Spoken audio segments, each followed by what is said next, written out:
Welcome to கதை திரட்டு audio books.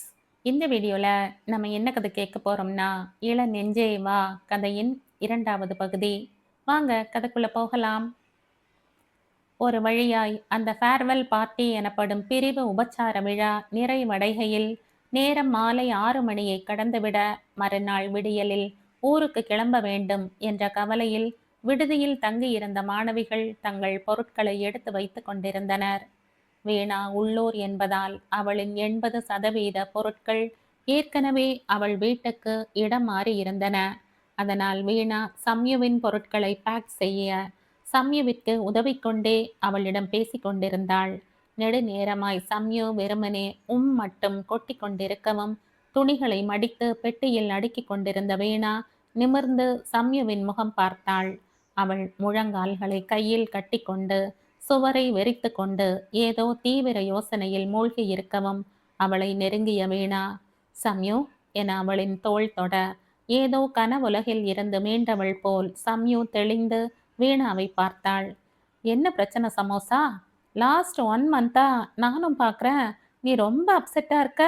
சரி, college முடிய போற வருத்தம்னு நானும் கண்டுக்காம விட்டுட்டேன். ஆனா வேற ஏதோ பெரிய பிரச்சனை உன் மனசை குடையுது போல.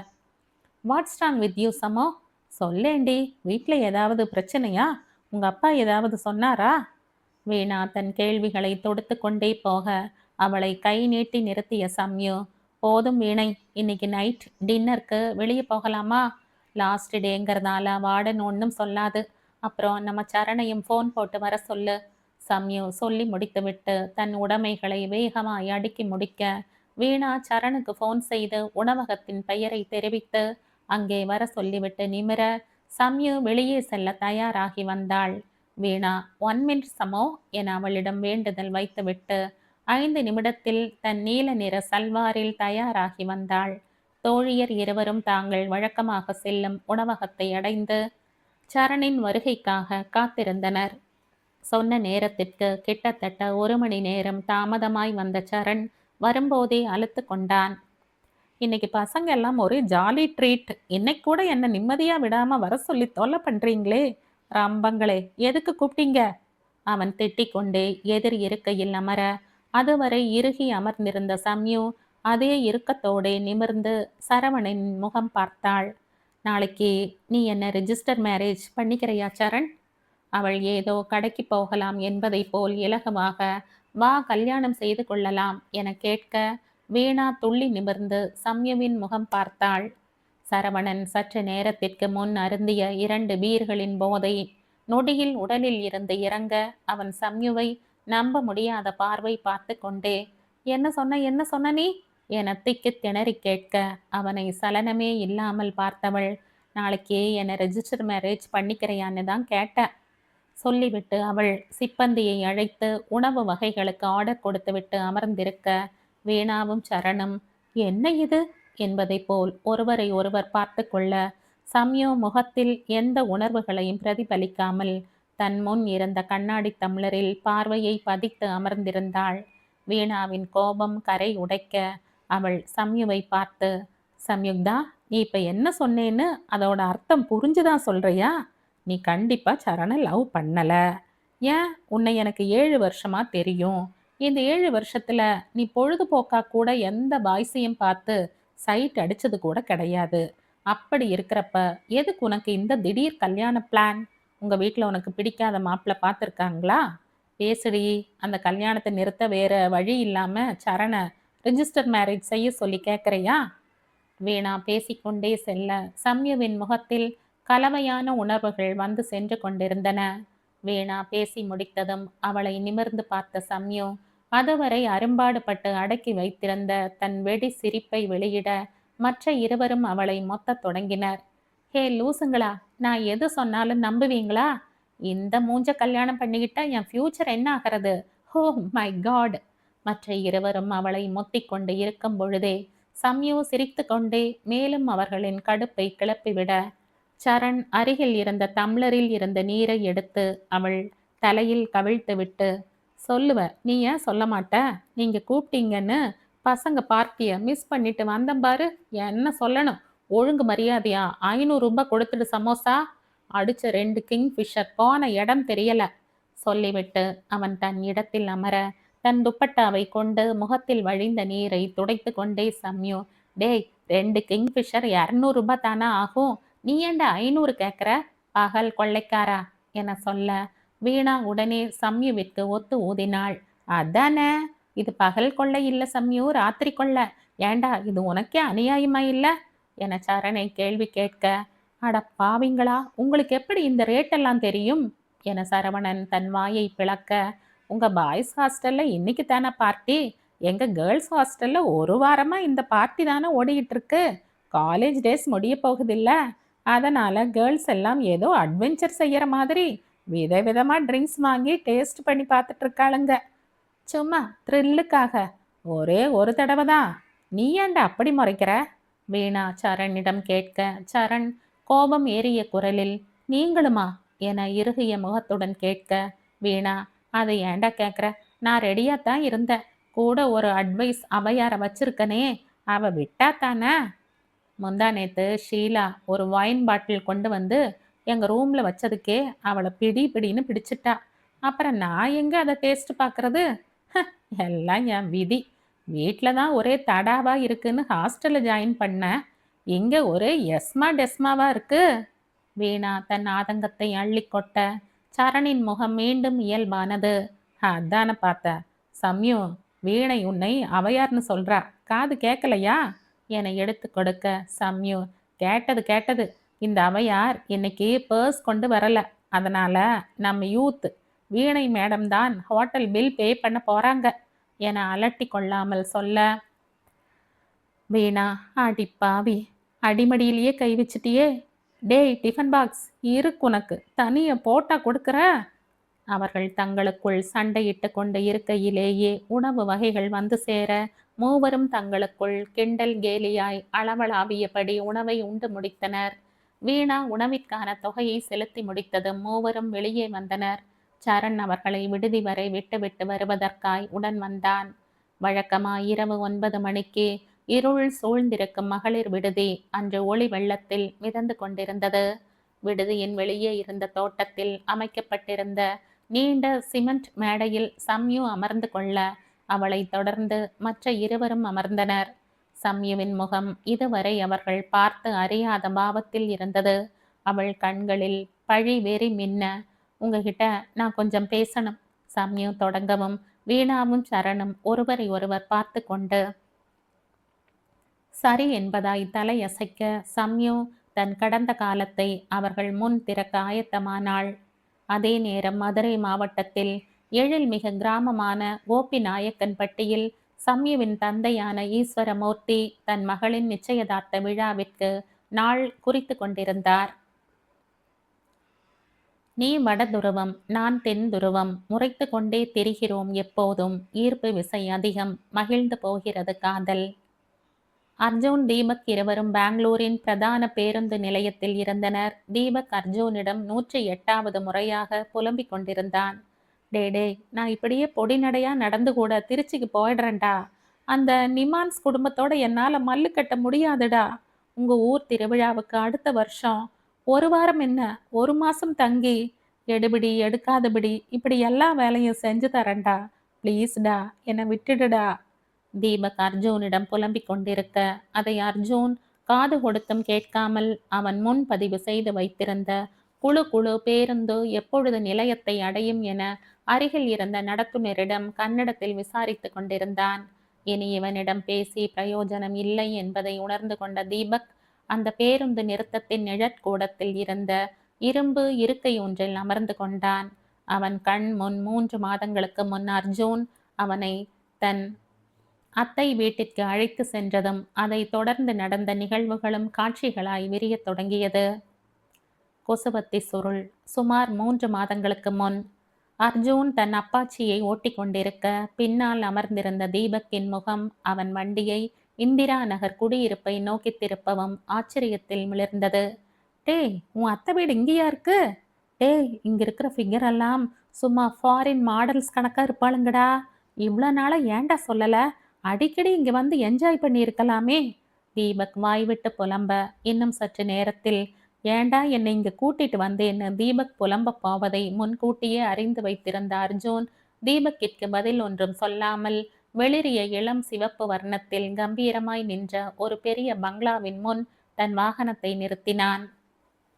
வெளியில் நின்று கொண்டிருந்த கூர்க்கா முன்னால் வந்து யார் என்ன என்று விசாரிக்க அர்ஜுனின் ஆளுமை நிறைந்த பதிலில் திருப்தியடைந்த கூர்க்கா வெளியில் இருந்த தொலைபேசி மூலம் உள்ளே இருந்தவர்களை தொடர்பு கொண்டு மேலும் அனுமதி வேண்ட அவர்கள் என்ன பதில் சொன்னார்களோ அர்ஜுனுக்கு விரைப்பாய் ஒரு சல்யூட்டை பரிசளித்து கூர்க்கா உள்ளே அனுமதிக்க அர்ஜுனுக்கான மரியாதையை தீபக் தன் தலையை அசைத்து அதை பெருமையுடன் ஏற்றுக்கொண்டான். இருவரும் உள்ளே நுழைய தன் வண்டியை போர்டிகோவின் ஓரத்தில் நிறுத்தியவன் வண்டியின் முன்புறம் இருந்த கவரில் இருந்து சில பொருட்களை எடுத்து கொண்டு இறங்க அவனைத் தொடர்ந்து தீபக்கும் இறங்கினான்.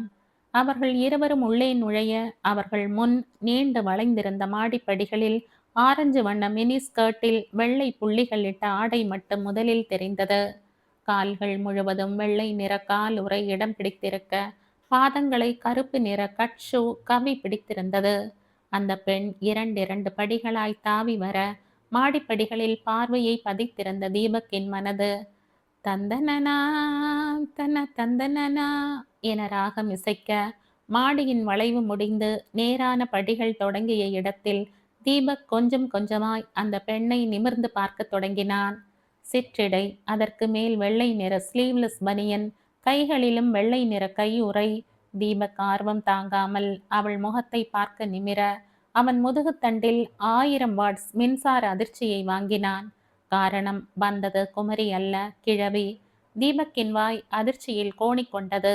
அவன் அதிர்ச்சியோடு பார்த்து கொண்டிருக்கும் பொழுதே தன் கண்களில் இருந்த குளிர் கண்ணாடியை கழட்டியபடி ஒயிலாக நடந்து இவர்களை அடைந்த ஜானவி அர்ஜுனை மென்மையாக அழைத்து அவன் கன்னத்தில் முத்தமிட அவர் இதழ்களில் இருந்த ஆரஞ்சு வண்ண இதழ் சாயம் அவன் கன்னத்துக்கு இடம் பெயர்ந்தது.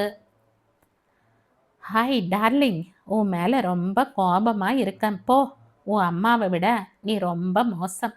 இந்த அம்மம்மாவை பார்க்க அம்மாவின் அம்மா இப்பதான் வழி தெரிஞ்சதா? Two bad. அவனை திட்டிக்கொண்டே அவர் எதிரில் இருந்த சோஃபாவில் அமர்ந்து கொண்டு கை பிடித்து அவனையும் அருகில் அமர வைத்து கொண்டார். அர்ஜுன் தீபக்கிற்கு கண் ஜாடை காட்ட அவன் வேண்டா வெறுப்பாக எதிரில் இருந்த சோஃபாவில் அமர்ந்தான். அவர்கள் முன் பணிப்பெண் கண்ணாடி கோப்பைகளில் குளிர்பானங்களை கொண்டு வந்து வைக்க தன் முன் இருந்த மாதுளை சாறை எடுத்துக்கொண்ட ஜானவி, ஹே அனீஸ், சுகர் போடல தானே என கவனமாக கேட்க அந்த பெண் இல்லை என தலை அசைத்து விட்டு செல்ல தீபக், கிழவிக்கு சுகர் இருக்குமோ என மனதில் நினைத்து கொண்டே தனக்கு கொடுக்கப்பட்ட ஆப்பிள் பழசாறை பருகத் தொடங்க ஜானவியின் அடுத்த வார்த்தை அவனுக்கு புறை ஏற வைத்தது. இவங்க பாட்டுக்கு சுகர் ஆட் பண்ணி வச்சா என் ஜீரோ சைஸ் என்ன ஆகிறது தெரியுமா மை டார்லிங்? இந்த வருஷம் பெங்களூரில் நடக்க போகிற எங்கள் ஆன்டிக் ஏஞ்சல்ஸ் அசோசியேஷன் நடத்த போகிற அபவ் 60 பியூட்டி கான்டெஸ்டில் நானும் கலந்துக்க போகிறேன். உங்கள் அம்மாவுக்கு தெரிஞ்சா ரொம்ப ஹாப்பியாக ஃபீல் பண்ணுவா. ஓகே மை ஸ்வீட்டி, இன்னைக்கு அம்மம்மாவுக்கு கேட்வாக் ப்ராக்டிஸ் இருக்குது. இன்னைக்கு உனக்கு ஹாலிடேன்னு காலையில் ஃபோனில் சொன்ன இல்லை? நான் திரும்பி வர்ற வரைக்கும் இங்கேயே இருக்கணும் என்ன? பாய். எழுந்தவர் அவன் முடியை செல்லமாக கலைத்துவிட்டு மீண்டும் அவன் கன்னத்தில் ஒரு முத்தத்தை பரிசளித்துவிட்டு தீபக்கை கடக்கையில், புவர் பாய், நான் மாடியிலிருந்து ஜம்ப் பண்ணி வரும்போது நீதானே என்னை சைட் அடிச்சுட்டு இருந்த. நீ அழகாத்தான் இருக்க, இருந்தாலும் என் அளவுக்கு இல்லை. போனா போகட்டும், உன்னை காம்ப்ரமைஸ் பண்ணிக்க ஒன்னே ஒன்று தர. அவன் கன்னத்தின் அருகில் குனிந்தவர் அவன் என்ன ஏது என்று சுதாரிக்கும் முன்பே அவன் கன்னத்திலும் தன் ஆரஞ்சு நிற உதட்டு சாயத்தை இறக்கிவிட்டு புள்ளி மானாய் குதித்து கொண்டு தன் வெள்ளை நிற இண்டிகோ காரை நோக்கி ஓடினார். தீபக்கின் கண்களில் வந்த அதிர்ச்சியை கண்ட அர்ஜுன் வாய்விட்டு சிரித்தான். முகத்தை அஷ்ட கோணலாக வைத்து கொண்டு தன் கன்னத்தில் இருந்த சாயத்தை தன் கைகளால் போக்கிக் கொண்டிருந்தவன் அவனை நோக்கி, அட துரோகி என்பது போல் பார்த்து வைக்க அதற்கும் அர்ஜுன் கலகலத்து சிரித்தான். இருவரும் தங்கள் பழச்சாறை பருகி முடிக்க அடுத்து அதே மாடிப்படிகளில் இருந்து தற்போது வெள்ளை நிற சிற்றாடை அணிந்த பெண்ணின் பாதங்கள் தெரிய தீபக்கின் மனதில் மீண்டும் சாரல் அடித்தது. பாட்டி போயாச்சு. அப்ப இது பியூட்டியா தான் இருக்கணும். அவன் மனது மீண்டும் பாடல் இசைக்க, அவன் மாடிப்படிகளை மிகவும் கவனத்துடன் கவனிக்கத் தொடங்கினான். இந்த பெண் 3 படிகளாய் குதித்து குதித்து வந்தாள். நேர் படிகளின் தொடக்கத்தில் தீபக் நிமிர்ந்து பார்த்தான். இந்த முறை மின்சாரம் அவன் மூளையை தாக்கியது. அவன் அதிர்ந்து போய் அமர்ந்திருக்க, அவர்களின் அருகில் வந்த ராகினி, ஹாய் அர்ஜுன், பெங்களூர்ல இருந்துகிட்ட பெரிய மனுஷரால வர முடியல. என்ன சாப்பிட்ற? கேள்வி கேட்டுக்கொண்டே அவன் அருகில் அமர்ந்தது அர்ஜுனின் தாய் மாமன் மனைவி. முகத்தில் முதுமை சற்றும் தெரியவில்லை என்றாலும் அவர் சருமம் இவர் நடுவயதை கடந்தவர் என எட்டப்பன் போல அவரை போட்டு கொடுத்து கொண்டிருந்தது. அவரிடம் ஒரு புன்னகையை செலுத்தியவன், இப்பத்தானே ஜூஸ் குடிச்சோம், அது சரி அத்த, எங்க நம்ம அச்சு என வினவ அவனை சுவாரஸ்யமாய் பார்த்தவள், டே என் பொண்ணை சைட் அடிக்க வந்திருக்கியா நீ? நடக்கட்டும் நடக்கட்டும். டேய் ப்ளீஸ் டா, வர வர அவ தொல்லை தாங்கல. நான் வேணா அவளை லவ் பண்ண உனக்கு எல்லா ஐடியாவும் தரேன். எவ்வளோ சீக்கிரம் முடியுமோ அவ்வளோ சீக்கிரம் அவளை இந்த வீட்டை விட்டு எங்கேயாவது கூட்டிட்டு ஓடுடா, உனக்கு புண்ணியமா இருக்கும். சரி சரி, எனக்கு இன்னைக்கு டென்னிஸ் ப்ராக்டிஸ் இருக்கு, இங்கேயே இரு அர்ஜுன், அத்தை லஞ்சுக்கு வந்து ஜாயின் பண்ணிக்கிறேன் சொல்லிவிட்டு அவனை கடந்தவர், நீ ரொம்ப ஜொல்லி விடுற பையா என தீபக்கின் தாடையை பிடித்து செல்லம் கொஞ்சிவிட்டு செல்ல, தீபக் அர்ஜுனை நோக்கி முறைத்தான். என்ன வீடுடா இது என்பது போல். அர்ஜுன் அவன் பார்வையை கண்டு கொண்டாலும் அவனை மேலும் வெறுப்பேற்ற வேண்டாம் என பார்வையை வேறுபுறம் திருப்பிக் கொண்டான். அடுத்து மாடிப்படிகளில் மீண்டும் அரவம். இந்த முறை தீபக் விழி உயர்த்தி படிகளை பார்க்கவே இல்லை. படிகளின் அரவம் நின்று காலடி ஓசை அவர்களை சமீபித்தது. அப்பொழுதும் தீபக் நிமிரவே இல்லை. இளம் மஞ்சள் நிற உடை அணிந்த யாரோ அர்ஜுனின் அருகில் அமர்ந்து அவன் நெற்றியில் செல்லமாக முட்டுவதைக் கண்ட தீபக் நிமிர்ந்து அந்த உருவத்தை கண்டான். இந்த முறையும் அவனுக்கு மின்சாரம் தாக்கியது. ஆனால் தாக்கப்பட்ட இடமோ அவன் இதயம். அவன் எதிரே தன் நெற்றியை செல்லமாக அர்ஜுனின் நெற்றியில் முட்டிக்கொண்டிருந்த பெண் பார்ப்பதற்கு கொழுக் முழுக் ஹன்சிகா மோத்வானியைப் போல இருந்தாள். அவள் முகத்திலும் கண்களிலும் குழந்தைத்தனமும் குறும்புத்தனமும் போட்டி போட்டு கொண்டிருந்தது. இளம் மஞ்சள் நிற சல்வார் உடை அவளுக்கு மிக பொருத்தமாக இருந்தது. தீபக் அர்ச்சனாவை கண்டு ஜொல்லிக் கொண்டிருக்க, அர்ஜுனின் அருகில் இருந்த அர்ச்சனா, மாம்ஸ் ஓடி போலாமா என கண்களில் குறும்பை தேக்கி கேட்க, அவளை பார்த்து தன் மயக்கும் புன்னகையை செலுத்தியவன், கண்டிப்பா, ஆனா இப்ப இல்ல. ஏன் ஆச்சு? எந்த கடையில மாமா அரிசி வாங்குறார்? வருஷம் 10 கிலோ ஏறுது போல. அவன் சிரித்து கொண்டே சொல்ல, அர்ச்சனா துள்ளி குதித்து தன் இருக்கையில் இருந்து இறங்கினாள். போ மாம்ஸ், நான் உன் கூட டூ அவனை முறைத்துவிட்டு தீபக்கின் புறம் திரும்பியவள், நாம ஓடி போலாமா என கண்களை சுருக்கி உதட்டை குவித்து வினவ, தீபக் மந்திரித்து விட்டவன் போல் அவளை விழி அகலாது பார்த்தான். டேய் மாம்ஸ், உன் ஃப்ரெண்டுக்கு என்னமோ ஆயிடுச்சுடா, பார்த்து, ஹார்ட் அட்டாக் ஏதாவது வந்துட போகுது சொல்லிவிட்டு அவள் சிரிக்க, தீபக் தன் உணர்விற்கு மீண்டான்.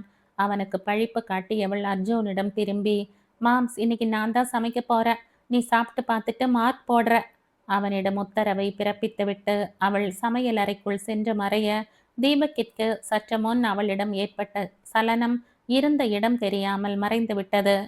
கிளம்பலாமாடா?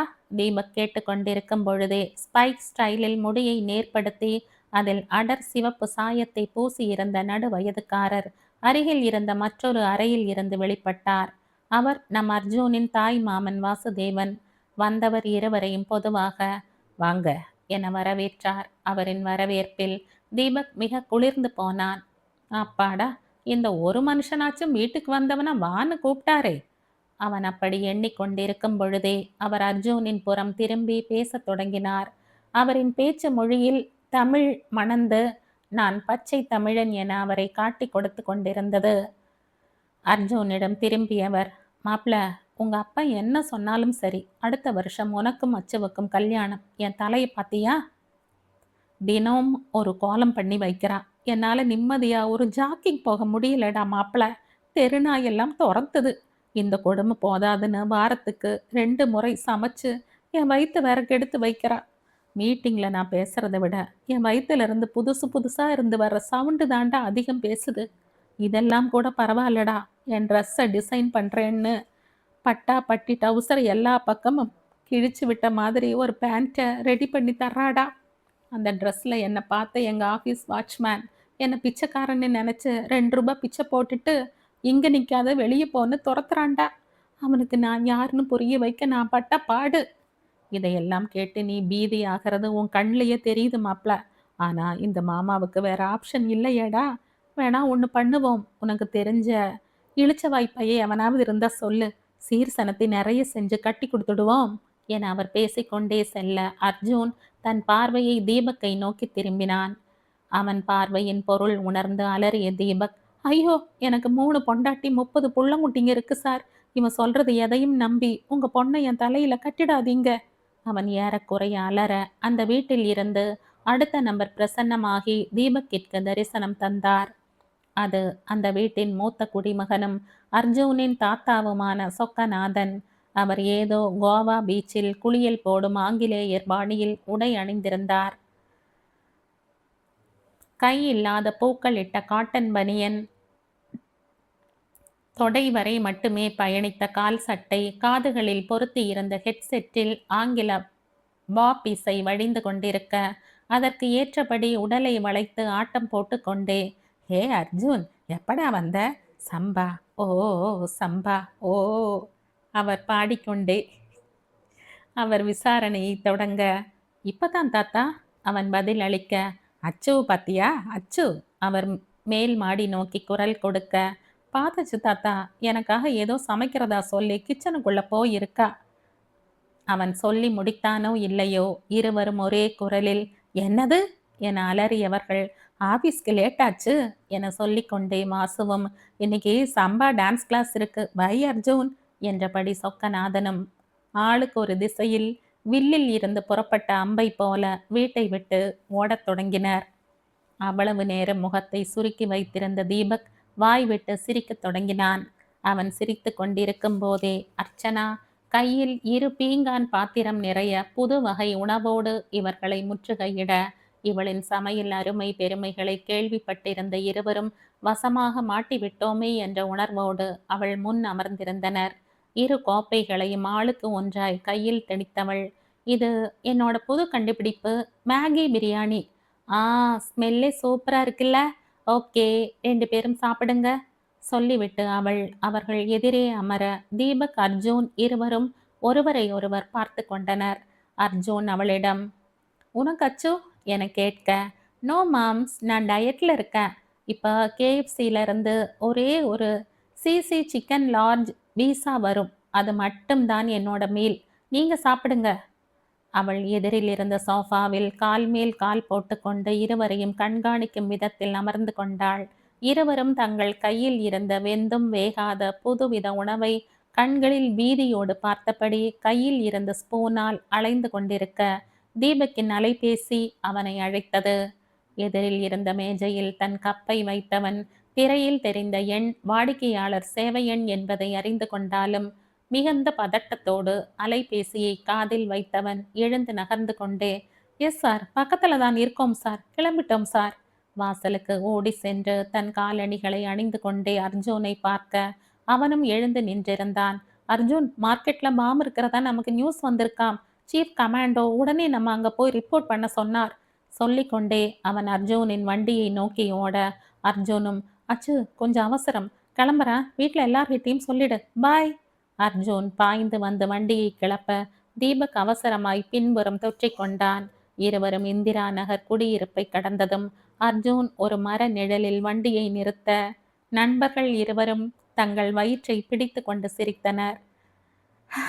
தீபக் செமையா சமாளிச்சடா. அச்சோ, அந்த வாசனை இப்ப நினைச்சா கூட கொமட்டுது அர்ஜுன் சொல்ல தீபக்கும் சிரித்து கொண்டே, பாவம்டா அந்த கஸ்டமர் சர்வீஸ்ல இருந்து ஃபோன் பண்ண பையன், சார் உங்களுக்கு மெர்சல் ஐட்டம் பாட்டை காலர் டியூனா வைக்கட்டுமான்னு கேட்குறா. நான் எஸ் சார் வரேன் சார்னு ரிப்ளை பண்ணுறேன். என்ன லூசுன்னு நினச்சிருப்பா. ஆனால் ஒன்றுடா, எங்கிருந்தாலும் அந்த காவல் தெய்வம் வாழ்க வாழ்க வாழ்க. தீபக் பாட்டு பாடிக்கொண்டே நடு சாலையில் நடனம் ஆடிக்கொண்டிருக்க, டே வாடா போகலாம் என அர்ஜுன் அவனை தங்கள் குடியிருப்புக்கு இழுத்து கொண்டு வந்தான். தீபக் அர்ஜுனை பார்த்து, இத்தனை நாளா நீ ஏன் உங்க அத்தை வீட்டுக்கு போகலைன்னு இப்பதாண்டா புரியுது. ஆனாலும் நீ ரொம்ப பாவம்டா. அவன் முதுகில் தட்டிவிட்டு அவன் குளிக்க சென்றுவிட அர்ஜுனின் உதட்டில் மர்ம புன்னகை பூத்தது. அதற்கடுத்து அந்த 3 மாதத்தில் மறுபடி அவர்கள் அர்ஜுனின் அத்தை வீட்டுக்கு செல்லவில்லை.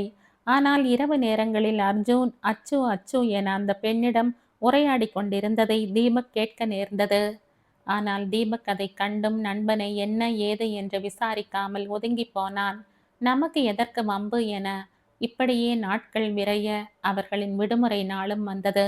அர்ஜுன் தீபக்கை தங்கள் ஊரின் திருவிழாவிற்கு 1 வாரம் தங்கி செல்லும்படி அழைப்பு விடுத்தான். தீபக்கும் அதற்கு ஒத்துக்கொண்டான். அவர்கள் பேருந்து நிறுத்தத்தை அடைந்ததும் தங்கள் ஊர் திருவிழாவிற்கு தன் மாமன் குடும்பமும் வர இருப்பதை அர்ஜுன் தெரிவிக்க தீபக் பின்னங்கால் பிடரியில் பட ஓடிவிடத்தான் எண்ணினான். ஆனால் அர்ஜுன் அவனை கட்டாயப்படுத்தி பயணத்திற்கு ஒத்துக்கொள்ள வைத்து விட்டான்.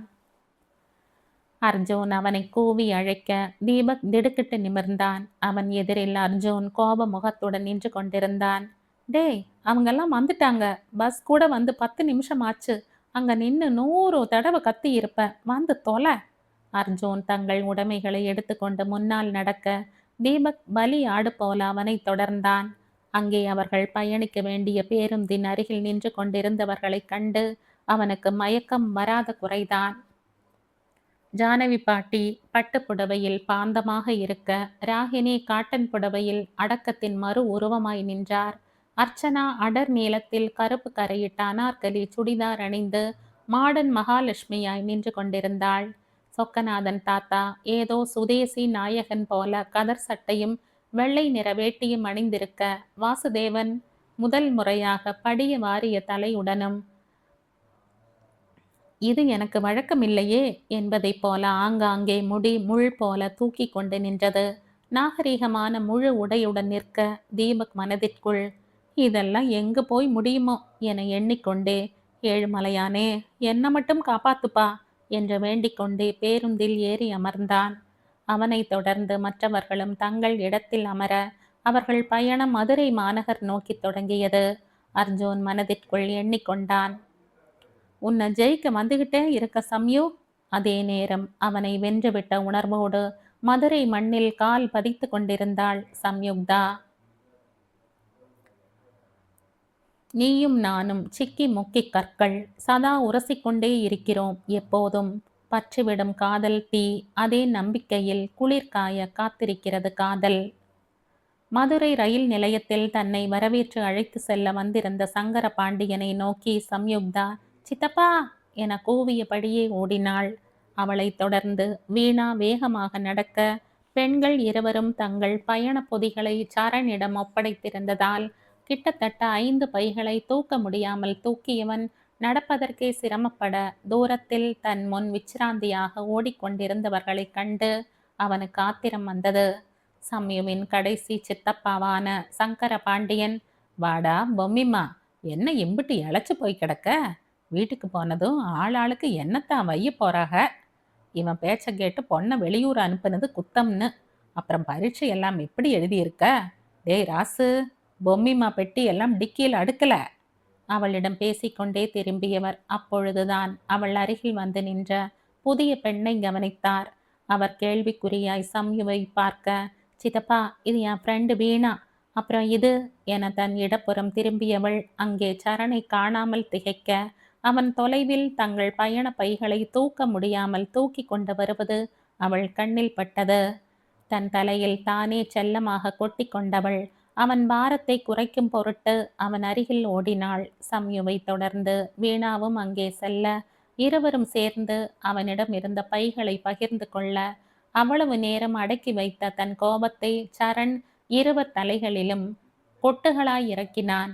இருவரும் தங்கள் தலைகளை நீவிக்கொண்டே சங்கர பாண்டியனின் காரை நெருங்க அவர் முகம் யோசனையில் சுருங்கி இருந்தது. புதியவன் சம்யுவிடம் எடுத்துக்கொண்ட நெருக்கம் ஏனோ அவருக்கு உவப்பாய் இல்லை. தன் சித்தப்பாவிடம் திரும்பியவள், சித்தப்பா இது என் ஃப்ரெண்டு சரவணன். இந்த வீணா இருக்கால்ல, இவளோட அத்தை பையன். 2 பேருக்கும் அவங்க வீட்டில் கல்யாணம் பேசி முடிவு பண்ணி இருக்காங்க. இப்போ கூட வீணா மட்டும்தான் நம்ம ஊர் திருவிழாவுக்கு என் கூட வர்றதா இருந்தது. ஆனால் அவங்க அம்மா தான் வீணாவுக்கு துணையாக சரணையும் அனுப்பி வச்சாங்க. சம்யு முன் அறிவிப்பின்றி சகட்டு மேனிக்கு திரித்த பொய்க்கதையில் வீணா, சரண் இருவரின் விழிகளும் தெரித்து விடும் போல பெரிதாகிக் கொண்டே வந்தன. சரண் மனதில் புலம்பிக் கொண்டான். ஆடி பாவி, உனக்கு லவ்வரா என்ன ஆக்ட் கொடுக்க கூட்டிட்டு வந்துட்டு இப்ப இவளுக்கு வருங்கால புருஷன்னு சொல்லிக்கிட்டு இருக்க. டேய், இப்படியே போனா உனக்கு நிஜத்துல கல்யாணம்னு ஒண்ணு நடக்கவே நடக்காது போலவே. இவ சொல்றப்போ எங்கெங்க பரவி சூறாவளியை கிளப்ப போகுதோ. 1000 பசங்களை ஃப்ரெண்டா வச்சிருக்கிறவன் எல்லாம் ஜாலியா சுத்துறான். 2 பொண்ணுங்களை ஃப்ரெண்டா வச்சுட்டு நான் படுற பாடிருக்கே. ஐயோ தாங்களடா சாமி. சரணின் ஆதங்கம் இப்படி இருந்தது என்றால் வீணாவின் கோபம் வேறு வகையில் இருந்தது. எங்க அப்பா, அவர் வீட்டுக்கு ஒரே ஒரு பையன். ஆடி பாவி, எனக்கு ஏதடி அத்தை, என் குடும்ப வரலாறையே மாத்தி எழுதுறையே. எங்க அம்மா அப்பவே சொல்லுச்சு, கிராமத்துக்காரங்களுக்கு குசும்பு அதிகம்னு. இவன் மண்ணை மிதிச்ச உடனே அவ குசும்ப காட்டுறாளே. இன்னும் இங்க எப்படி இந்த ஒரு மாசத்தை தாக்கு பிடிக்கிறதுன்னு தெரியலையே. இப்படி இருவரும் மாறி மாறி மனதில் புலம்பிக் கொண்டிருக்க சங்கர பாண்டியனின் முகத்தில் இருந்த குழப்பம் சற்றே அவரிடமிருந்து விடை பெற்றது. அப்படியா பொம்மிமா, ரொம்ப சந்தோஷம். வாங்க புது மாப்பிள, வந்து வண்டியில முன்னாடி ஏறுங்க. அவர் அவன் கை பிடித்து முன் இருக்கைக்கு அழைத்து செல்ல பயண பைகளை வண்டியின் டிக்கிக்கு இடம் மாற்றியிருந்த ராசு ஓட்டுநர் இருக்கையில் அமர்ந்து வண்டியை கிளப்பினான்.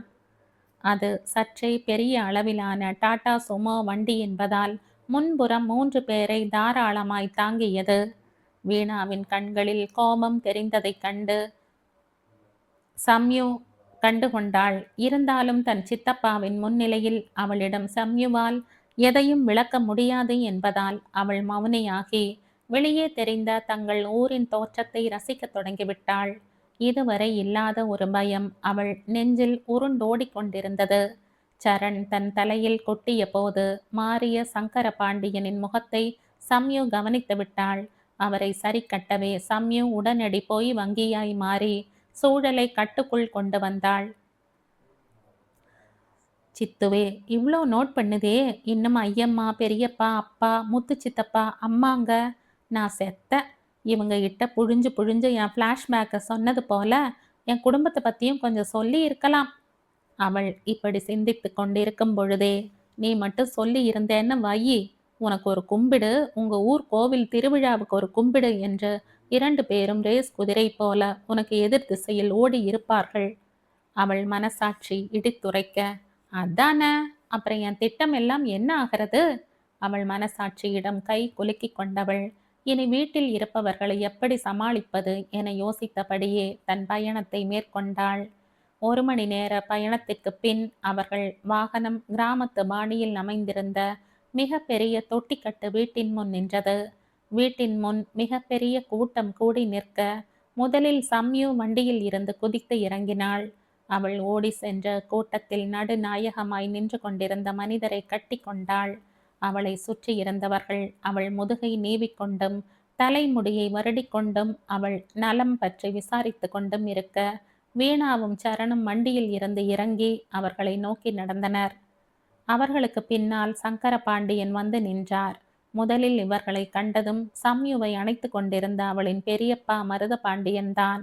அவர் அவளை விலக்கி நிறுத்திவிட்டு மற்ற இருவரை கேள்விக்குறியாய் பார்க்க சம்யு அவரிடம், நான் ஃபோனில் சொன்னேன் இல்லை பெரியப்பா, நம்ம ஊர் திருவிழா பார்க்க என் ஃப்ரெண்டு 2 பேர் வராங்கன்னு. அவள் பேசிக்கொண்டிருக்கும் பொழுதே அவர் முகத்தில் கோபம் வந்தது. என்ன பொம்மிமா, அவர் மேலே என்ன சொல்லி இருப்பாரோ? சங்கர பாண்டியன் இடையிட்டு, அண்ணா, கூட இருக்கிற பொண்ணுக்கு அந்த பையனை நிச்சயம் பண்ணியிருக்காங்க. அவங்க பொண்ணை தனியாக அனுப்ப பயந்துக்கிட்டு துணைக்கு இவர் அனுப்பியிருக்காங்க. அந்த பொண்ணோட அத்தை பையனாம் இவர். தன் நண்பர்களுக்கு முன்னாலேயே சித்தப்பா விளக்கம் சொல்ல நேர்ந்ததில் சம்யுவின் முகம் அவமானத்தில் சிரித்து விட்டது. இதுதான் அவள் வீடு. மிகவும் கட்டுப்பாடுகள் அதிகம். அதிலும் பெண் குழந்தைகளை பொத்தி பொத்தி வளர்ப்பார்கள். தனக்கே இப்படி இருக்கிறது என்றால் அவளுக்கு அவள் நண்பர்களை ஏறெடுத்து பார்க்கவும் மிகவும் சங்கடமாக இருந்தது. அங்கே சற்று நேரம் மௌனம் ஆக்கிரமிக்க சம்யுவின் பெரியம்மா நளினி முன் வந்து, பிள்ளைங்களை உள்ள கூப்பிடுங்க, அதுங்களே பாவம் அங்கிட்டு இங்கிட்டு அலமோதி களைச்சு போய் வந்திருக்குங்க. நீங்க வேற வாசல்ல நிப்பாட்டி வச்சு வெட்டி ராமாயணம் வளர்ந்துகிட்டு இருக்கீங்க. நீங்க வாங்க கண்ணுகளா உள்ள. அவர் சம்யவையும் வீணாவையும் கைப்பிடித்து உள்ளே அழைத்து கொண்டே, ஏங்க அந்த தம்பியை உள்ளார கூட்டிட்டு வாங்க சொல்லிவிட்டு அவர் உள்ளே சென்று மறைய, அவர் பின்னே பெண்கள் படை உள்ளே நுழைந்தது. அவர்கள் வீட்டின் மொத்த ஆண் குலமும் சரணை ஏதோ தங்கள் பொம்மிமாவை அலாக்காக குதிரையில் தூக்கி செல்ல இருக்கும் துஷ்யந்தன் போல் முறைத்து வைத்ததில் சரணின் மனசாட்சி அவன் முன், உனக்கு இதெல்லாம் தேவையா என கெக்கலை கொட்டி சிரித்தது. மனசாட்சியின் தலையில் கொட்டு வைத்து அதை அடக்கியவன், அவர்கள் தன்னை நம்ப வேண்டுமே என்ற படபடப்பில் தன் முன் நெட்டை பனைமரம் போல் உயர்ந்து நின்ற 4 ஆண்களிடமும், ஹலோ சார், ஐ ஆம் சரவணன் கை நீட்டியவன் மாதவன் போல மயக்கும் புன்னகையை புரிய, அதுவரை அவனை ஆராய்ச்சி பார்வை பார்த்து கொண்டிருந்த ஆண் குலம் மொத்தமும் மானசீகமாக தங்கள் தலையில் கையை வைத்தனர். அடியாத்தி, இவன் சினிமா ஸ்டார் கணக்கா இழிச்சுக்கிட்டு நிக்கானே, இவன் பின்னாடி நீ எப்பவும் வேவு பார்க்க ஆள் போட வேண்டியதுதான். மருத பாண்டியின் எண்ணம் இப்படி இருந்தது என்றால் அவருக்கு இளையவரான ஈஸ்வர பாண்டி, இந்த புள்ள என்ன யாரு என்னன்னு தெரியாத பசங்களை எல்லாம் வீட்டுக்கு இழுத்துக்கிட்டு வந்திருக்கு. அவர் எண்ணம் இப்படி இருக்க, முதல்ல அமுதா கையில் 2 பேரையும் இவன் போற வரைக்கும் அவங்க ஆச்சி வீட்டுக்கு பத்தி விட்டுற வேண்டியதுதான். இது அவருக்கும் இளையவரான முத்துப்பாண்டியின் எண்ணம். அங்கே கொஞ்சம் இயல்பான மனநிலையில் இருந்தவர் நம் சங்கர பாண்டி மட்டுமே. அவர் பொண்ணு இப்பத்தானே கேஜி படிக்குது, அந்த தெனாவட்டு மனுஷருக்கு. நால்வரும் அவனை ஒரு மார்க்கமாக பார்த்து கொண்டிருக்க, 4 படைக்கு பின்னே மூத்தவரின் 2 மகன்கள் நின்று கொண்டிருந்தனர். அவர்களின் அருகில் 2ஆம் அவரின் இளைய மகன் நின்று கொண்டிருந்தான். அவனின் அருகில் 4ஆம் அவரின் 3ஆம் வகுப்பு படிக்கும் யஷ்வந்த் நின்று கொண்டிருந்தான். அவனின் அருகில் மூத்தவரின் மூத்த புதல்வனின் வாரிசு 4 வயது நிரம்பிய சுட்டி திலீப்பன் நின்று கொண்டிருந்தான். என்னடா அது, இவங்க வீட்டுக்குள்ள கூப்பிடுவாங்களா மாட்டாங்களா? அவன் விழித்து கொண்டு நின்று கொண்டிருக்கும் போதே, எல்லா தாத்தாவும் நகருங்க, பொம்மியத்த பாய் ஃப்ரெண்டு இப்படித்தான் இங்கனையே நிக்க வைப்பீங்களா? அப்ப நாளைக்கு என் ஃப்ரெண்டு பூஜா வந்தாலும் அவளுக்கு இதே கதிதானா? பேடு தாத்தாஸ், நீங்க உள்ள வாங்க மாமா, பாட்டிங்க எல்லாரும் நல்லவங்க, தினம் சாப்பிட நமக்கு பணியாரம் ஆப்பம் எல்லாம் செஞ்சு தருவாங்க. அவனிடம் பேசிக்கொண்டே திலீப்பன் அவனை கைப்பிடித்து உள்ளே அழைத்து செல்ல, தன்னை விட 4 வயது இளையவன் புதிதாய் வந்தவரை ஃப்ரெண்ட் பிடித்துவிட்ட பொறாமையில் யஷ்வந்தும் அவர்கள் கூட்டணியில் அவசரமாக இணைந்து கொண்டான். அவனின் வலக்கரத்தை பற்றி கொண்டவன், ஆமா மாமா, நீங்க வாங்க உள்ள, என் கம்ப்யூட்டர் கேம் எல்லாம் உங்களுக்கும் விளையாட தர்றேன். அவனும் அவனிடம் பேசிக்கொண்டே மூவரும் உள்ளே சென்றனர். தன் கடா மீசையை நீவிக்கொண்ட மருத பாண்டியன் அவர் மூத்த புதல்வனை பார்த்து, லேய் வெற்றி, பய மேல ஒரு கண் இருக்கட்டும் என அவனிடம் ஆணையிட, வெற்றி பவ்யமாக, நான் பார்த்துக்கிறேன் ஐயா என மரியாதையாக பதில் அளித்தான். அவர் வீட்டிற்குள் செல்ல, அவரின் தம்பியும் நம் சம்யுவின் தந்தையுமான ஈஸ்வர பாண்டி தன் மகன் பிரபுவிடம், அக்கா மேல ஒரு கண் இருக்கட்டும் என கோடி காட்ட, அவன் வேண்டா வெறுப்பாக, சரிப்பா என அழுத்து கொண்டான். முத்துப்பாண்டிக்கு 2 பெண் குழந்தைகள் என்பதால் அவர் மூத்தவரின் இளைய புதல்வனான ஓபியை பார்த்து, உன்ற தங்கச்சிங்களை நீ பார்த்துக்கிற என அவன் தலையிலும் ஒரு பாரத்தை ஏற்றி வைத்து செல்ல, அவன் பணிவாக, ஆகட்டும் சித்தப்பா என விடை தர அவரும் வீட்டை நோக்கி நடந்தார். மீதம் இருந்த சங்கர பாண்டியன், டேய், யாரும் எதுக்கும் மெனக்கட வேண்டாம், நம்ம பொம்மிமாவுக்கு இன்னும் 3 நாள்ல நிச்சயம் இருக்கு, அந்த வேலையை கவனிங்க, மற்ற எல்லாத்தையும் நான் பார்த்துக்கிறேன் சொல்லிவிட்டு அவரும் வீட்டுக்குள் நடக்க, மற்ற மூவரும் ஒருவரை ஒருவர் பார்த்து சங்கேதமாக புன்னகைத்து கொண்டு வீட்டை நோக்கி நடந்தனர்.